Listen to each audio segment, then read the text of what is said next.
Ang sabi nga sa Biblia, pagka ang Diyos ang kakampi natin, sino ang laban sa atin?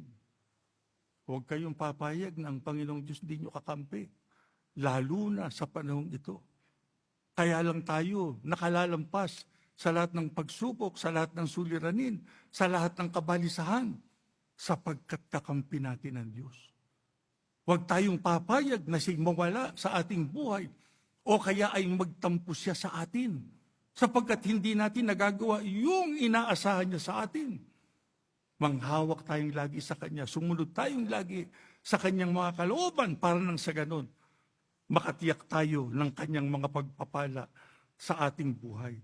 Yung ating pananalig sa Diyos, huwag mawawala. Yung ating pagsunod sa Kanyang mga kalooban, lagi nating gawin. Pagka meron tayong mabigat na suliranin, huwag tayong lalayo sa ating Panginoong Diyos. Siya ang ating lapitan. Siya lamang ang tanging makatutulong sa atin. Pero para tayo din, kinakailangan masunurin, kinakailangan nagbabagong buhay, tinutupad ang mga aral at utos ng ating Panginoong Diyos para siya tumulong sa atin. Mga kapatid, ayaw naming isa man sa inyo ang maiwan sa daan ng kaligtasan.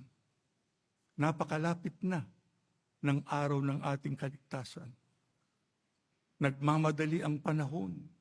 Dapat tayo nagmamadali rin, naggawin yung inaasahan ng Diyos sa atin.